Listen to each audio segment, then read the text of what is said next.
Tahukah Anda bahwa Fir'aun yang mengaku sebagai Tuhan dan selalu membangkang dan menentang Nabi Musa alaihissalam pada akhirnya menyadari akan kesalahannya, bahkan meyakini akan Allah subhanahu wa ta'ala. Namun malaikat Jibril alaihissalam menyumpal mulutnya agar tidak mengucapkan kalimat syahadat. Mengapa? Peristiwa ini terjadi di akhir hayatnya. Saat itu Nabi Musa dan kaumnya menyeberangi lautan yang dibelah dengan tongkat Nabi Musa atas izin Allah subhanahu wa ta'ala. Inilah yang diceritakan Al-Quran dalam surat Yunus. Dan kami memungkinkan Bani Israel melintasi laut, lalu mereka diikuti oleh Fir'aun dan bala tentaranya, karena hendak menganiaya dan menindas mereka.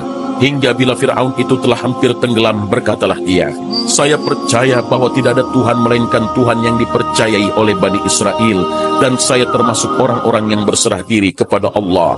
Al-Quran Surah Yunus ayat 90. Setelah Nabi Musa dan kaumnya selamat hingga tepian laut, Fir'aun dan bala tentaranya tiba di tepi laut dan melihat laut terbelah dengan jalan terhampar di depannya. Imam Ibnu Katsir dalam tafsirnya menjelaskan, saat itu Fir'aun merasa ngeri untuk melintasi jalur laut yang terbelah itu. Nyalinya pun surut dan berniat hendak kembali bersama pasukannya. Akan tetapi hal ini tidak mungkin terjadi. Tidak ada jalan untuk menghindari takdir Allah subhanahu wa ta'ala. Doa Nabi Musa alaihissalam telah diperkenankan Allah subhanahu wa ta'ala. Maka malaikat Jibril datang sambil menunggang kuda memujuk Fir'aun agar meneruskan perjalanan dengan memasuki laut terbelah itu. Maka kuda malaikat Jibril bergerak di samping kuda Fir'aun dan memasuki jalan di laut. Maka semua kuda yang ada di belakangnya mengikuti memasuki laut. Fir'aun tak bisa berbuat apa-apa, maka ia pun memberi semangat pada pasukannya hingga semuanya ikut memasuki laut. Malaikat Mikail menempati posisi paling belakang untuk menggiring dan memastikan seluruh pasukan Fir'aun telah memasuki laut. Tanpa ada satupun yang tertinggal, Allah kemudian memerintahkan laut agar menutup dan menelan mereka. Tanpa ada yang selamat, ombak laut pun mengombang-ambing mereka, mencampakkan dan membantingnya menelan Fir'aun. Saat itulah Fir'aun mulai sadar dan mulai meyakini akan kekuasaan Allah subhanahu wa ta'ala. Inilah yang disebutkan dalam surat Yunus. Hingga bila Fir'aun telah hampir tenggelam, berkatalah dia, saya percaya bahwa tidak ada Tuhan melainkan Tuhan yang dipercayai oleh Bani Israel, dan saya termasuk orang-orang yang berserah diri kepada Allah. Al-Quran Surah Yunus ayat 90. Pada detik-detik kematiannya inilah peristiwa menarik terjadi. Malaikat Jibril mengambil tanah dari laut lalu menyumpalkannya ke mulut Fir'aun. Mengapa Jibril melakukan demikian? Ini adalah kisah yang menjelaskan sejauh mana kebencian malaikat Jibril kepada Fir'aun.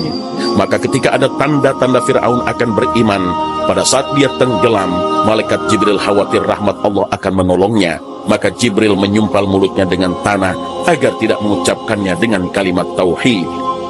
Tirmizi meriwayatkan dalam sunnahnya dari Ibnu Abbas bahwa Nabi SAW bersabda, manakala Allah menenggelamkan Fir'aun, dia berkata, saya percaya bahwa tidak ada Tuhan melainkan Tuhan yang dipercayai oleh Bani Israel. Al-Quran Surah Yunus ayat 90. Jibril berkata, wahai Muhammad, seandainya kamu melihatku mengambil lumpur laut, lalu aku suapkan di mulutnya karena aku takut rahmat mendapatinya. Apa yang dilakukan oleh Jibril tidak lain karena kebenciannya yang sangat besar terhadap Togut yang tenggelam dalam kekufuran dan kerusakan ini. Dia memerangi Islam dan memfitnah orang-orang beriman. Mungkin akan muncul pertanyaan di benak kita, apa ruginya malaikat Jibril kalau Allah memberi rahmat kepada Fir'aun dan mengampuninya? Kekufuran dan kezaliman Fir'aun sudah sampai pada puncaknya, sampai-sampai Nabi Musa alaihissalam yang memang bertugas menyeru manusia termasuk Fir'aun agar beriman pada Allah sampai berdoa agar taubat Fir'aun dan pengikutnya tidak diterima oleh Allah dan mengunci mata hatinya sampai mereka melihat azab yang pedih. Musa berkata, ya Tuhan kami, sesungguhnya engkau telah memberi kepada Fir'aun dan pemuka-pemuka kaumnya perhiasan dan harta kekayaan dalam kehidupan dunia. Ya Tuhan kami, akibatnya mereka menyesatkan manusia dari jalan engkau. Ya Tuhan kami, binasakanlah harta benda mereka dan kunci matilah hati mereka. Maka mereka tidak beriman hingga mereka melihat siksaan yang pedih. Al-Quran Surah Yunus ayat 88. Pada kasus Fir'aun ini, bukankah ketika dia tenggelam dan mulai menyadari akan kebenaran Allah Subhanahu wa Ta'ala itu terjadi di saat sakaratul maut? Sementara sakaratul maut merupakan batas ditutupnya pintu taubat. Artinya jikapun Fir'aun mengucapkan syahadat, tetap saja taubatnya tidak diterima, karena saat itu pintu taubat telah ditutup.